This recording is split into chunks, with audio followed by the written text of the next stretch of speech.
आप महेंद्रगढ़ को बिलोंग करते हैं। किस चीज़ के लिए?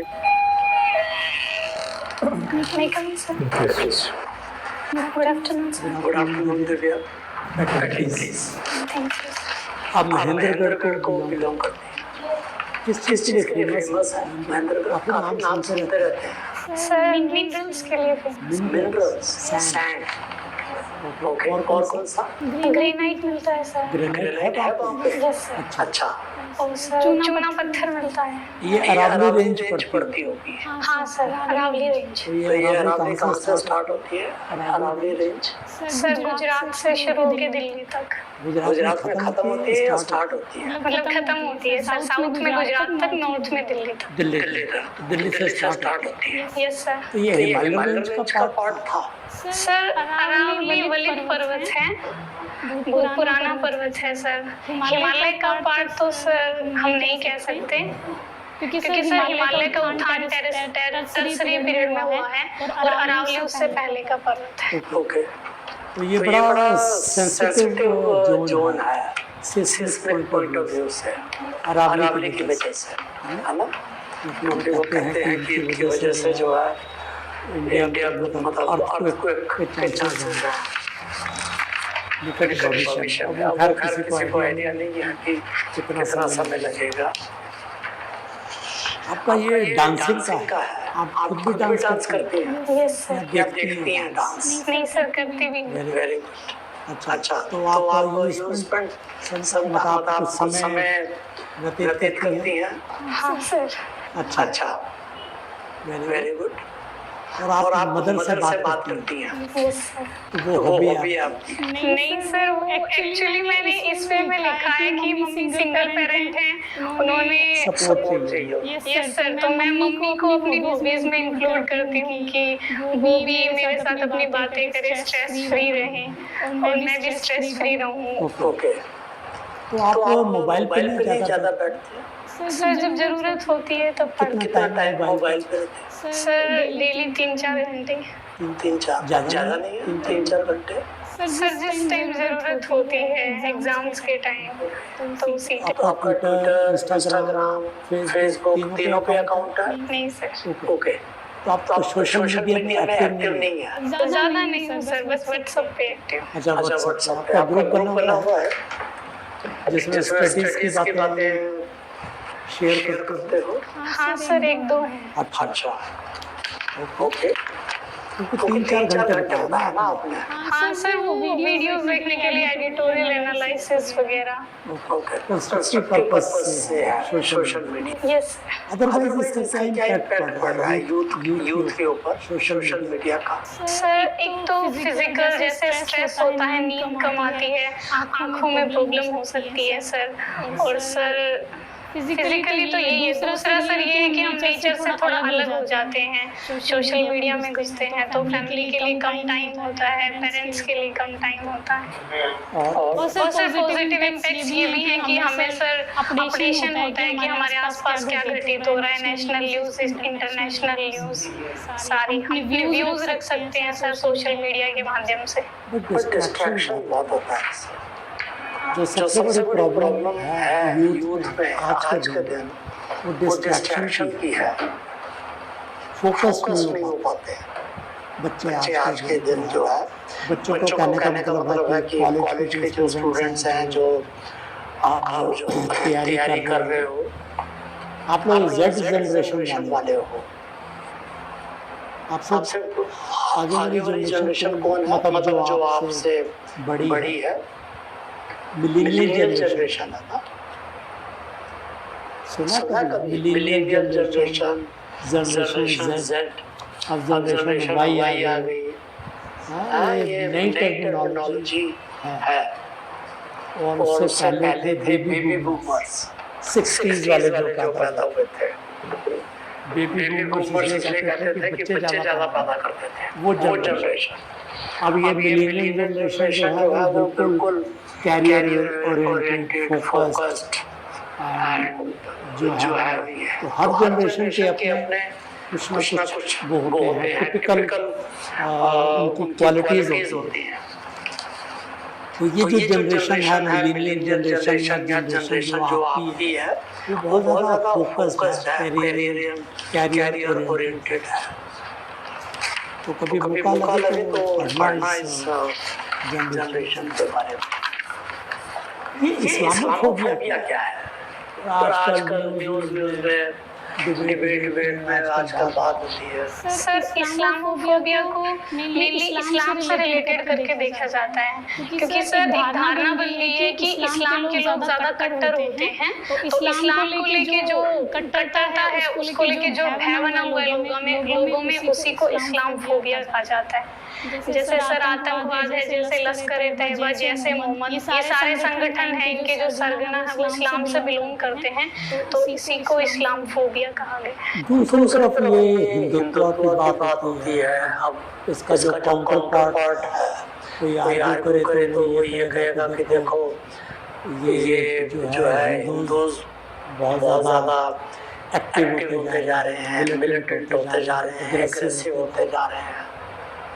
तो सो कॉल्ड हिंदुत्व की बात हो रही है, इस्लामोफोबिया की बात हो रही है। आपको लगता नहीं कि देश जो है वो गलत डायरेक्शन में जा रहा है?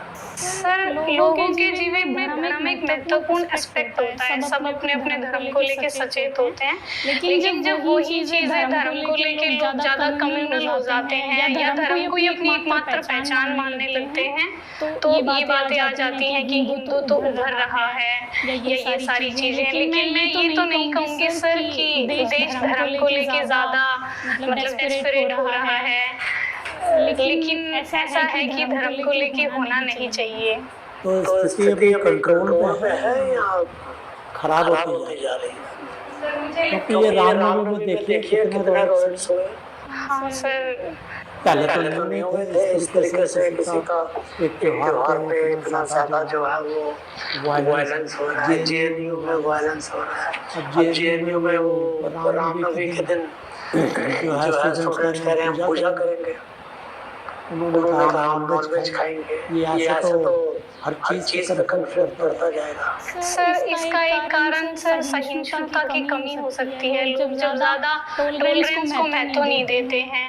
हर रिलीजन को सर अपने तरीके से जीने का अधिकार होना चाहिए और सर एक दूसरे का सम्मान करना चाहिए, धार्मिक भावनाओं का। तो क्या करे देश को, क्या करना चाहिए, प्राइम मिनिस्टर को, गवर्नमेंट को क्या करना चाहिए? सर एक तो कानूनों का इम्प्लीमेंटेशन अच्छे से हो सर, दूसरा सर जागरूकता फैलाई जाए, जैसे सर एजुकेशन और इन सब से सर ऐसी कमेटियां बनाई जाए, अमन कमेटी, जिनमें हिंदू भी शामिल हो, मुस्लिम्स भी शामिल हो, कैंपेन चलाए जाए। इससे फर्क पड़ सकता है, इससे पड़ सकता है मुझे लगता है। ओके, थोड़ा हालांकि डिफिकल्ट है, बट आप गॉड में विश्वास करते हैं? You believe in God? Yes sir. आपको लगता है गॉड है? सर मेरा मानना है कि है। किस फॉर्म में आप पूजा करते होंगे, मंदिर जाते होंगे? सर कभी कभी। तो आपको कैसे मतलब क्या लगता है ह्यूमन फॉर्म में गॉड है, कैसे है? आपने कभी सोचा होगा इस? सर मुझे ऐसा लगता है कि पावर है बस, जो सर हमें मोटिवेट करती है कि हमेशा अच्छे काम करने हैं। Okay, you believe in supreme power, yes sir, but you don't believe in God, जो कि ह्यूमन फॉर्म में है सर, जो गॉडेस फॉर्म में हो या कोई कृष्ण या इस तरह का कोई फिगर नहीं। तो you think कि God is some kind of a supreme power जो पूरी ह्यूमैनिटी को देखती है। ओके, ये दूसरा ये आपका ये श्रीलंका का आजकल चल रहा है, क्यों हो गई ये अचानक इतनी प्रॉब्लम?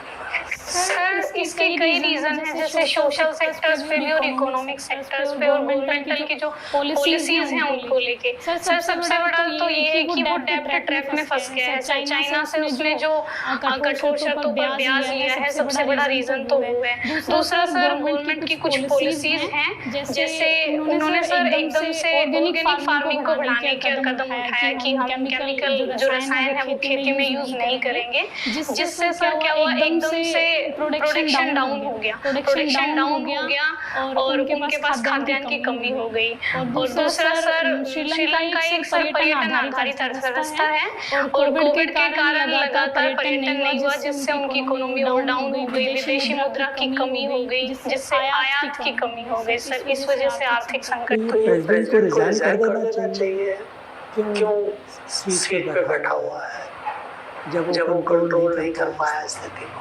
सर मुझे ऐसा लगता है कि अभी जैसे श्रीलंका की कंडीशन है, उसमें सभी को एक साथ मिलके और एकजुट होके कोशिश करनी चाहिए कि resignation is not a solution. उसको रिजाइन नहीं करना चाहिए।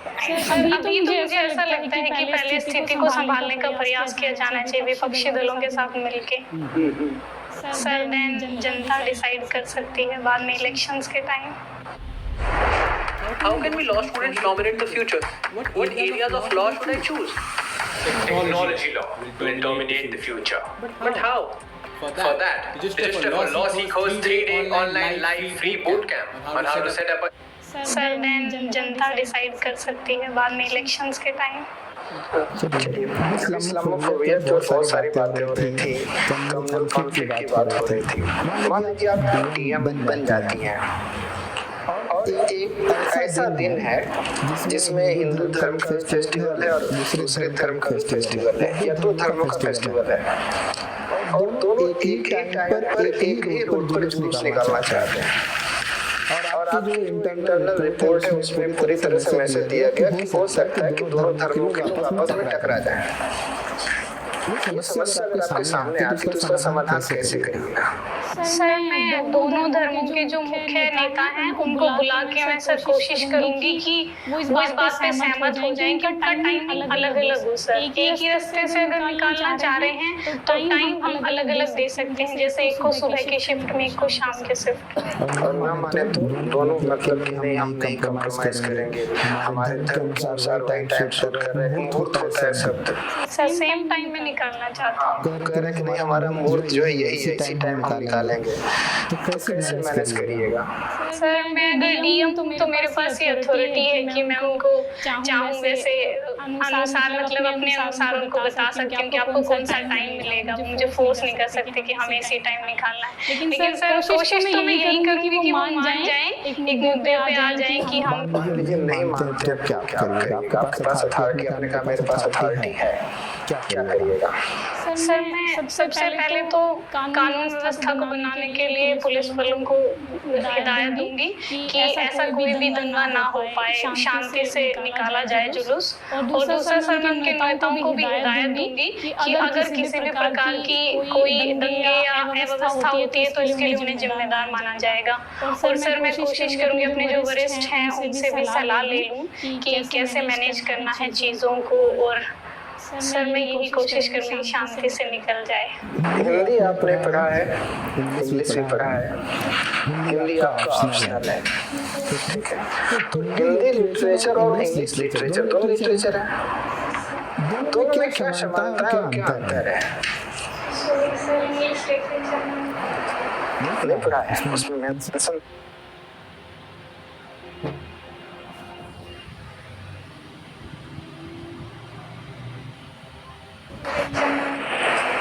नहीं पढ़ा है, उसमें मेंशन तो है, उसमें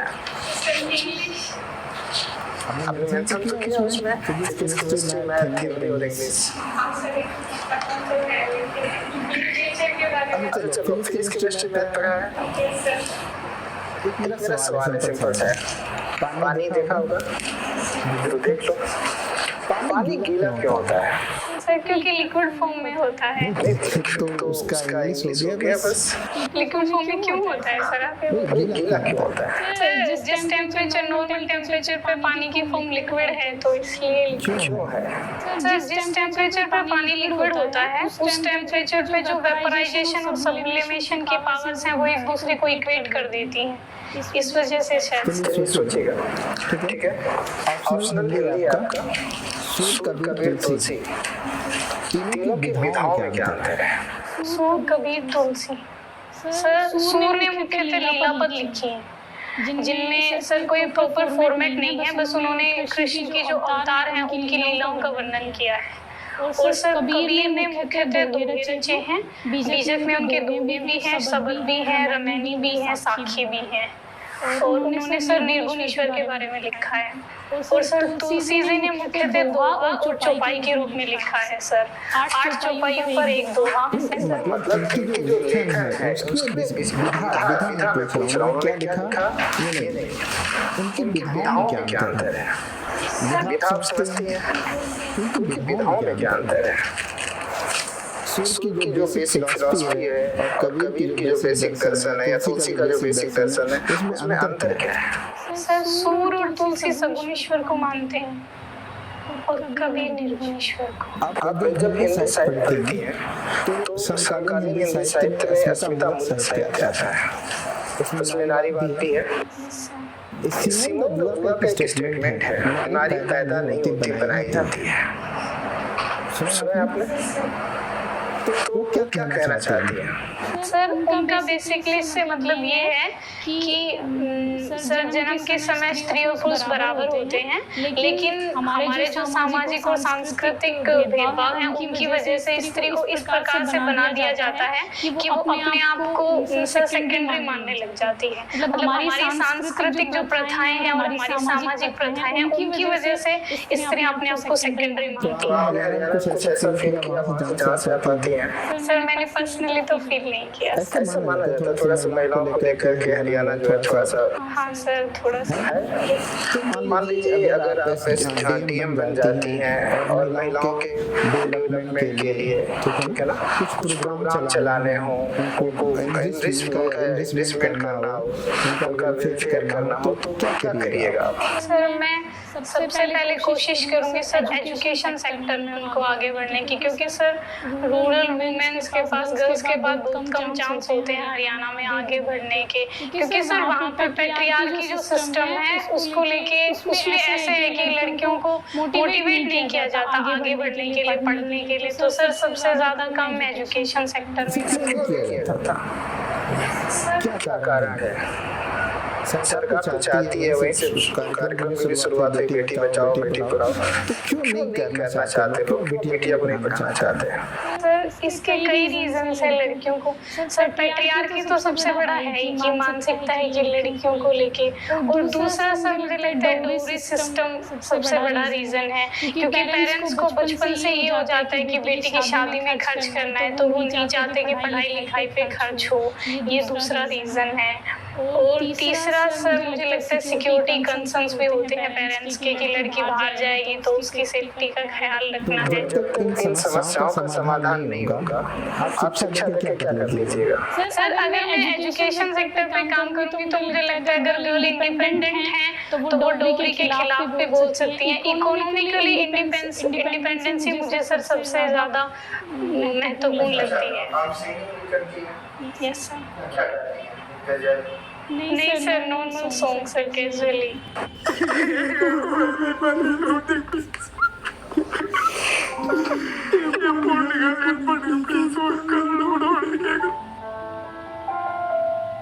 எனக்கு கல்யாணம் ஆகி 1 வருஷத்துல ஒரு பாப்பா பிறந்தது பையன் சிசேரியன் பண்ணி தான் எடுத்து பார்த்தோம். சிசேரியன் பண்ணி எடுத்து எப்போ பையன் கூட இல்லை எடுத்துக்கிட்டான். அதுக்கப்புறம் 4 வருஷம் கழிச்சு என் பொண்ணு பிறந்தது. 4 வருஷம் கழிச்சு பிறந்து எனக்கு கஷ்டத்துல என் பொண்ணு கொடுத்துட்டு இருக்கா.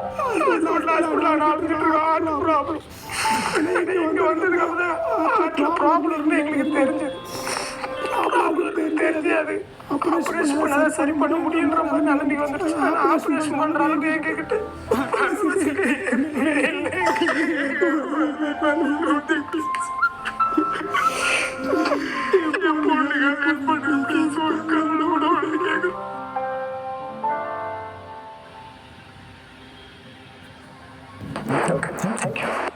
सुप्रीम कोर्ट में एक केस आया हुआ था।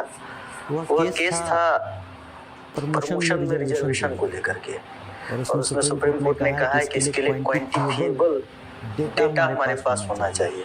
तो क्या आपको लगता है कि भारत जैसे देश में जहां हम रिजर्वेशन देते आ रहे हैं सिस्टम से के तहत, तो क्या प्रमोशन में भी रिजर्वेशन देना चाहिए? सर रिजर्वेशन मेनली जो सर बैकवर्ड हैं सोशली और एजुकेशनली उनको दिया जाता है।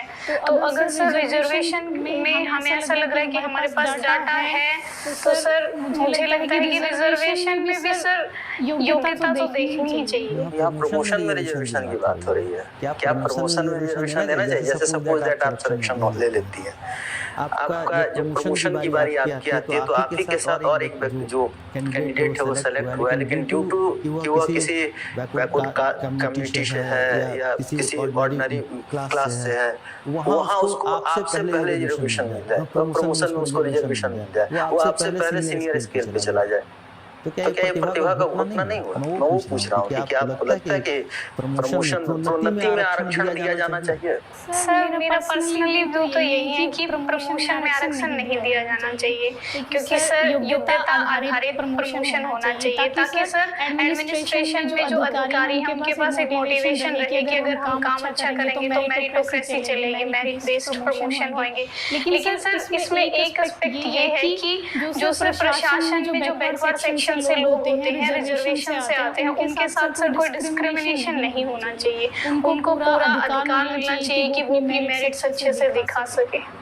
लेकिन सर प्रमोशन में रिजर्वेशन में नहीं मानती। अच्छा, महिला एवं बाल विकास मंत्रालय के द्वारा पोषण मिशन पोषण 2.0 स्टार्ट किया गया, कुछ जानती है इसके विषय में? क्या है सर? जो प्रेग्नेंट वुमेन्स हैं उनके लिए सर आंगनबाड़ी से दूध और सर जो न्यूट्रिएंट्स होते हैं उनकी सप्लाई करना, और सर बिलो 6 इयर्स जो बच्चे हैं उनके लिए न्यूट्रिशन की सप्लाई करना। तो मैंने आपके डेस्क में देखा कि आप हाउस कैप्टन थे नीलगिरी हाउस, ठीक है? तो नीलगिरी हिल्स के विषय में आप कुछ जानते हैं? ये सर कुछ कहाँ है? सर तमिलनाडु में। इसका क्या स्पेसिफिक फीचर क्या है? नीलगिरी हिल्स क्या कुछ विशेषता है? सर एक तो ये ट्राई जंक्शन पे है, कर्नाटक केरला और तमिलनाडु के ट्राई जंक्शन पे है, और सर इसका सर सबसे जो हाईएस्ट पीक है वो डोडा बेटा है, और सर यहाँ पे सर ट्राइबल कम्युनिटीज बहुत ज्यादा मिलती हैं। कौन से ट्राइबल पाई जाती है? जैसे सर डोडास है, कोटास है, कुट्टू नायक्स है। अभी अगर आप देखिए तो यूक्रेन क्राइसिस चल रहा है, ठीक है? और हमारे यहाँ क्या है कि पेट्रोलियम प्रोडक्ट को लेकर के देखिए कीमतें बढ़ती जा रही है। अब बता सकते हैं कि यूक्रेन क्राइसिस का भारत की एनर्जी सेक्टर पर क्या इम्पैक्ट पड़ रहा है, और इससे जो समस्याएं आ रही हैं उसको आप कैसे सॉल्व कीजिएगा? एनर्जी सेक्टर में जो क्राइसिस आ रही है उसको कैसे आप सॉल्व कीजिएगा? सर भारत रशिया से सर हाइड्रोकार्बन्स इंपोर्ट करता है, लेकिन सर 1% से कम इंपोर्ट करता है। एनर्जी क्राइसिस ये है कि सर फ्यूल के प्राइसेस बढ़ रहे हैं जिसकी वजह से इन्फ्लेशन हो रहा है, ये हमारा क्राइसिस है। और सर इसको कैसे सुधार सकते हैं? सर इसका एक तो सॉल्यूशन ये हो सकता है कि हम अपने एनर्जी सप्लाईज को डाइवर्सिफाई कर लें। दूसरा सर हम रिन्यूएबल सोर्सेज पे ज़्यादा, जैसे solar energy, India sir rich है सोलर पावर में, तो हम सोलर एनर्जी, विंड एनर्जी का उपयोग कर सकते हैं। और सर हम अपने भारत में भी ऐसे क्षेत्र खोज सकते हैं जो सर हमारे लिए इकोनॉमिकली फिजिबल हों और हमारी एनर्जी सिक्योरिटीज़ को पूरा कर सके। रिसर्च एंड डेवलपमेंट में सर इन्वेस्टमेंट। कुछ दिन पहले हिसाब का विवाद बड़ा चर्चा में रहा हमारे देश में, सुप्रीम कोर्ट ने उसमें ऑर्डर भी रिलीज किया। आपको क्या लगता है कि क्या शिक्षण संस्थानों में हर एक अगर धर्म वाले को उनकी मान्यता के हिसाब से छूट दे दी जाए तो भारत का जो वो क्या कहते हैं कि जो देश है, जो सोशल फैब्रिक है, क्या वो टूटेगा नहीं? सर संविधान में आर्टिकल 25 से 28 तक धार्मिक स्वतंत्रता का अधिकार दिया गया है, और भारत में सर सार्वजनिक स्थानों पर अपने सर धार्मिक चिन्ह उपयोग करने की अनुमति भी है, जैसे सिखों में पगड़ी का। लेकिन सर शैक्षणिक संस्थानों में यूनिफॉर्मिटी के लिए जो यूनिफॉर्म्स बनाई गई हैं और जो ऐसे हिजाब ये सरकार बैन करती है, इसीलिए है कि सर एक अलग सा ना दिखे और सभी बच्चों के बीच में यूनिफॉर्मिटी रहे। तो सर मुझे ऐसा लगता है कि हर धर्म को अपनी स्वतंत्रता मिलनी चाहिए, अपने धार्मिक कपड़े, अपनी पहचान बनाई रखनी चाहिए। लेकिन सर शैक्षणिक संस्थानों में मैं गवर्नमेंट और हाई कोर्ट के इस फैसले के साथ हूँ कि शैक्षणिक संस्थानों में सर हिजाब का यूज ना हो। लास्ट प्रश्न मिला, भी रिसेंटली एक केस आया हुआ है जिसमें माइनॉरिटीज को फिर से डिफाइन करने की डिमांड की गई है। अल्पसंख्यकों को पुनः परिभाषित करने या उनके दर्जा में बदलाव लाने के लिए यह मांग अभी न्यायपालिका के समक्ष रखी गई है। आपको क्या लगता है, क्या भारत में अल्पसंख्यकों की पुनः परिभाषित किए जाने की आवश्यकता है? सर ये मांग इसलिए उठी है क्योंकि कई क्षेत्र ऐसे हैं जहां मुस्लिम माइनॉरिटीज हैं या जैन सिख हैं, लेकिन कई ऐसे भी सर स्थान है जहां हिंदू भी माइनॉरिटीज में हैं। शायद इसी वजह से ये मांग उठी है कि सर माइनॉरिटीज को पुनर्परिभाषित किया जाए। और सर मुझे नहीं लगता कि माइनॉरिटीज को पुनर्परिभाषित करने से भारत के डाइवर्सिफाई में कोई कमी आ सकती है। तो सर एडिक्वेट डाटा के लिए या फिर पॉलिसीज को अच्छे से इम्प्लीमेंट करने के लिए अगर माइनॉरिटीज को सर पुनर्परिभाषित किया जाए तो सर मैं पक्ष में। Every company will be a tech company in the future, and data.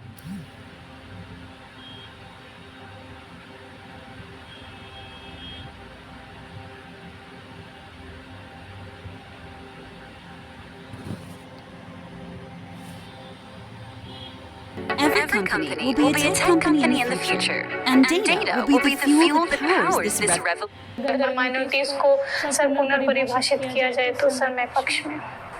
मैं 3-4 अलग-अलग आयामों से आपसे क्वेश्चन पूछूंगा। सबसे पहले चूंकि आपने बहुत साल तक साइंस में पढ़ाई की है, ग्रेजुएशन में मैं देख रहा हूँ 73% मार्क्स थोड़े कम होते हैं पर एक अच्छा मार्क्स आया आपका 95, 93 और 73। तो और पिछले 2-3 साल से क्या आपने पोस्ट ग्रेजुएशन की नहीं सोची? नहीं सर, मैं सिविल सर्विसेज की प्रिपरेशन कर रही थी। क्या एक हायर एजुकेशन क्या बाधा होता है कंपटीशन के लिए? सर मुझे ऐसा लगा कि कहीं मैं बैलेंस ना कर पाऊँ और मुझे लगा कि पहले अटेम्प्ट में ही मुझे करना है, तो इस आपका कौन सा अटेम्प्ट है? First attempt. फिजिक्स केमिस्ट्री और मैथ लिया आपने लगातार कई साल तक पढ़ा। इस कमरे में फिजिक्स क्या है और मैथ क्या है? फिजिक्स तो सर एसी चल रही है, तो जो करंट इसमें पास हो रही है, इलेक्ट्रिसिटी पास हो रही है, फिजिक्स है।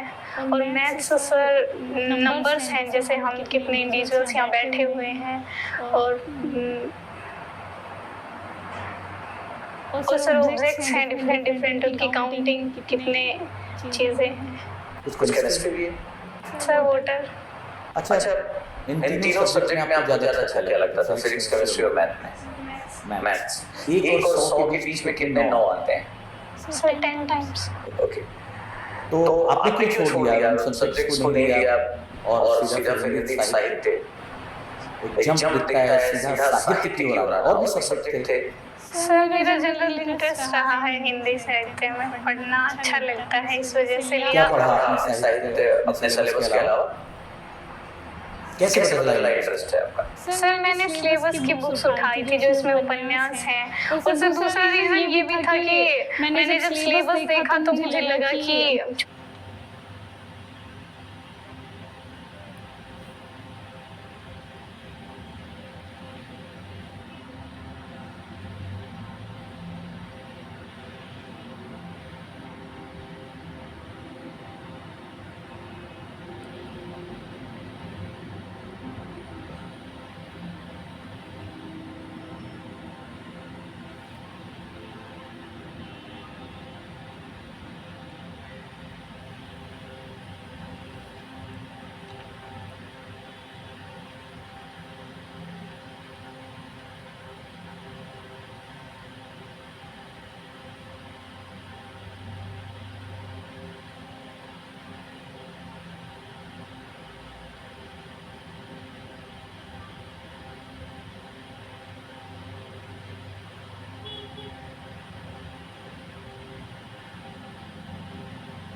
छोटा सिलेबस है, और ये मेरे सर रियलिस्टिक रीजन रहे हैं हिंदी साहित्य को लेकर। दूसरे एरिया में आते हैं, महेंद्रगढ़ से।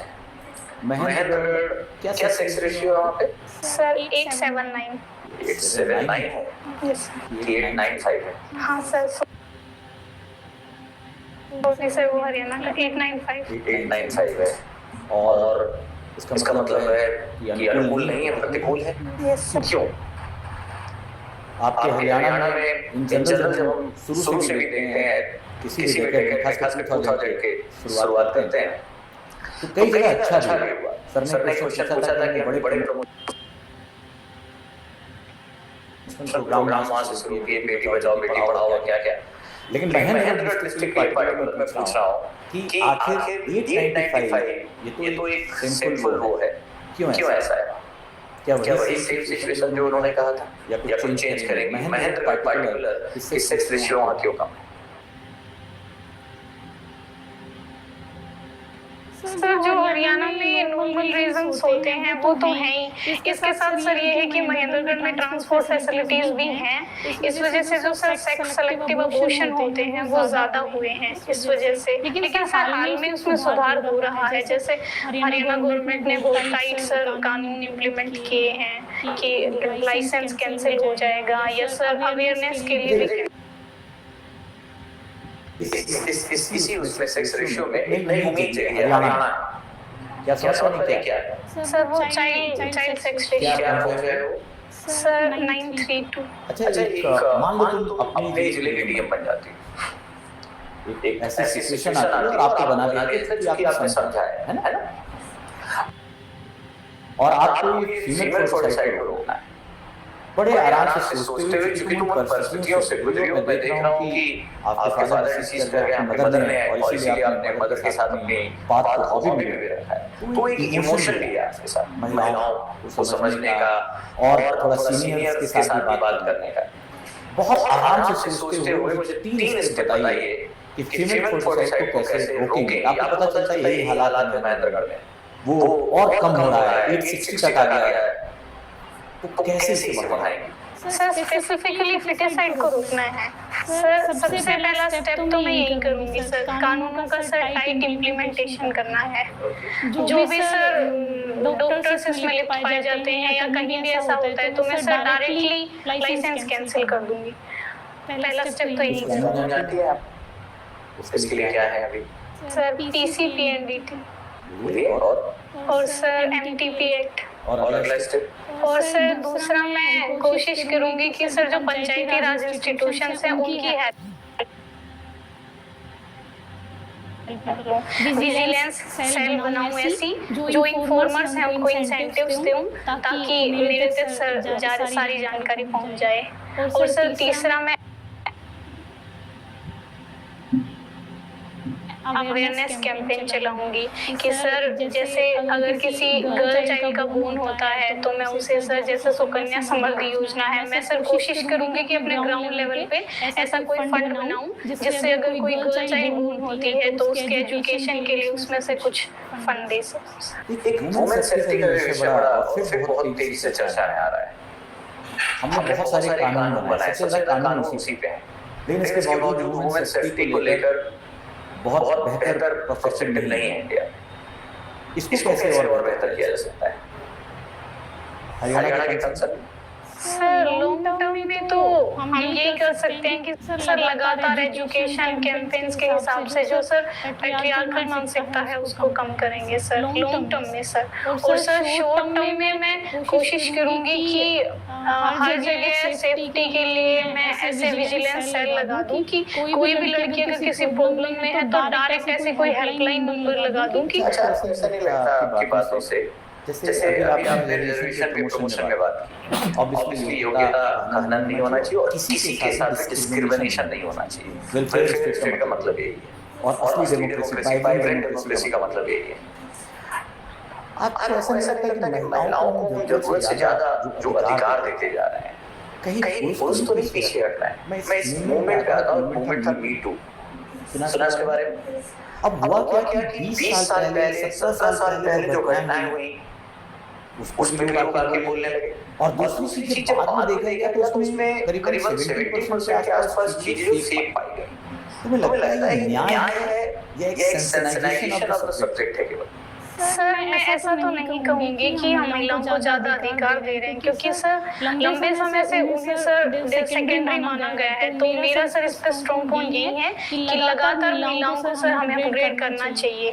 लेकिन सर हाँ, एक इसका ये पक्ष हो सकता है कि जैसे मीटू में 70% फेक हुए, कि महिलाओं को सर खुद भी हमें इस चीज़ के लिए जागरूक करना होगा कि जो चीज़ें उनकी सेफ्टी के लिए बनी हैं, उनकी इम्पोर्टेंस के लिए बनी, उनका गलत इस्तेमाल ना हो। और अगर ऐसा कहीं इस्तेमाल होता है तो हम कोशिश पूरी करें कि पुरुषों को भी न्याय मिले और ऐसी महिलाओं को सर कानून के अनुसार।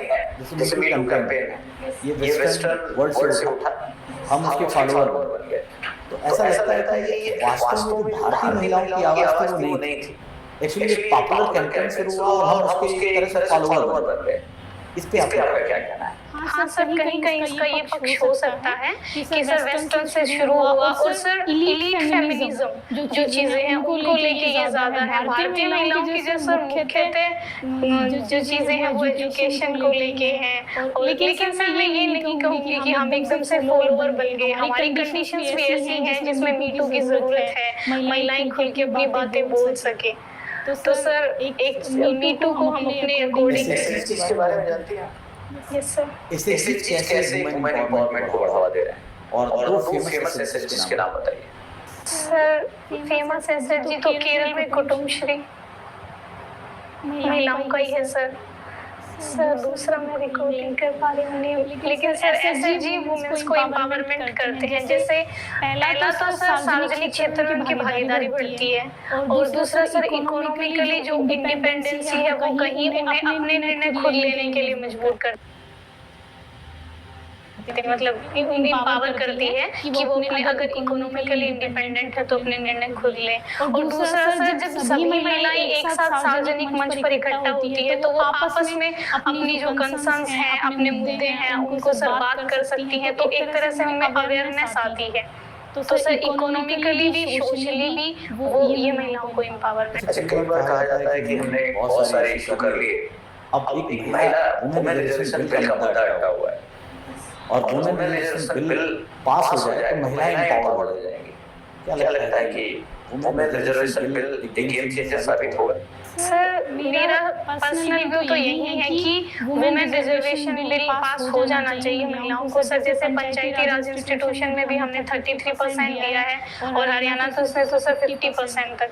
तो सर मुझे लगता है वुमेन्स को एम्पावर करने का एक पक्ष हो सकता है। लेकिन सर मैं ये भी कहना चाहूँगी कि सर वुमेन्स को अगर पार्टीज में अगर रिजर्वेशन मिल जाए तो एक ज़्यादा बेहतर होएगा, क्योंकि सर मोस्टली जो पार्टीज होती हैं वो अपने टिकट्स वुमेन्स को नहीं देती हैं। फेमिनाइजेशन ऑफ इकोनॉमी क्या होता है? हम बहुत जोर देने वाले हैं। आपको याद होगा सर्वे का कलर हम अलग-अलग करते जा रहे हैं और 19-20 का जो सर्वे आया था उसका कलर पिंक था। हमने शुरुआत वहीं से की और उसके बाद चर्चा चल रही है फेमिनाइजेशन ऑफ इकोनॉमी। ये ज्यादा जरूरी है या रिजर्वेशन जो बिल हम ला रहे हैं पार्लियामेंट में वो ज्यादा जरूरी है? और ये क्या है फेमिनाइजेशन ऑफ इकोनॉमी और कौन सा आप अगर दोनों में चेंज करना मौका मिले तो किसे चुनेंगे? सर फेमिनाइजेशन ऑफ इकोनॉमी का मतलब है कि हमारी इकोनॉमी में महिलाओं की ज्यादा भागीदारी हो, उनकी वजह से हमारी जीडीपी आगे बढ़े, हमारी इकोनॉमी आगे बढ़े। और सर इन दोनों में से अगर मुझे चयन का मौका मिलता है तो मैं फेमिनाइजेशन ऑफ इकोनॉमी चुनूंगी, क्योंकि सर रिजर्वेशन में हम महिलाओं को रिजर्व करके उन्हें आगे बढ़ाने का प्रयास कर रहे हैं, लेकिन सर फेमिनाइजेशन में हम उन्हें एम्पावर करके आगे बढ़ाने का। अच्छा जैसे मान लो तुम नित्य तपस्या जैसे पढ़ाई के लिए कर रही हो और तुम्हारी ईमानदारी से, तुम्हारी मासूमियत से, तुम्हारे सैक्रिफाइस से खुदा ईश्वर खुश हो जाते हैं। वही जैसे सर ने आपके लिए गॉड पूछा था वैसे, और उन्होंने कहा कि तुम एक वरदान, बस एक वरदान, और वो सब कुछ बदलाव ला सकता है जो आप चाहें। बेसिकली महिलाओं के जीवन में आप बदलाव की आपकी बात में लग रहा है कि आप वास्तव में बदलाव लाना चाहते हैं। कोई एक वरदान जो मांगोगे वो ईश्वर देने वाला है, जो महिलाओं के जीवन में व्यापक सुधार ला सकता है। क्या मांगोगे ईश्वर से? सर महिलाएं अपने निर्णय खुद ले सकें। लास्ट क्वेश्चन वही है। दिव्या हिंदी साहित्य की किसने लिखी है दिव्या? यशपाल जी।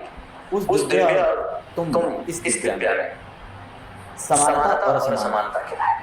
सर समानता जो मुझे लगती है दिव्या में और मुझ में कि जिस तरह से सर अंत में वो अपने निर्णय खुद लेती है और एक सर उसका व्यक्तित्व उभरता है, वो मतलब सर किसी के प्रेशर में नहीं आती और जो वो चाहती है अंत में उसको चुनती है, वो मुझे लगता है सर समानता है, इंडिपेंडेंट निर्णय लेने का। और सर असमानता मुझे ये लगती है कि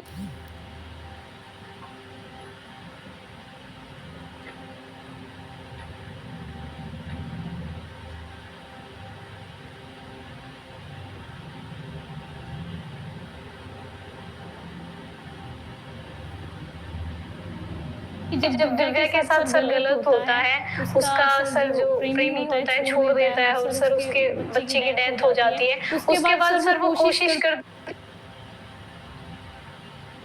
है कि जीवन से हट जाए, मतलब जीवन में उसकी कोई आसक्ति नहीं रहती, वो ऐसे सर बिल्कुल निर्जीव होके जीती है। तो सर मुझे लगता है ये समानता है। कमिटमेंट और अपॉर्चुनिटी में किसे ज्यादा महत्व दोगे?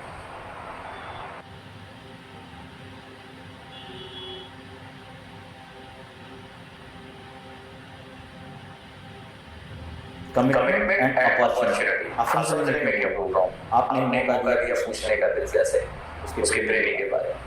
तो कमिटमेंट एंड अपॉर्चुनिटी अपने आप को देखो, जो तुम्हें आपका लक्ष्य है उसको प्राप्त जा रहे हो और हमने कुछ कमिट कर दिया कि नहीं ऐसा करना है, लेकिन अपॉर्चुनिटी ऐसी है कि आपको मौका मिल सकता है, तो किसको ज्यादा करेगा? कमिटमेंट या अपॉर्चुनिटी को? सर अगर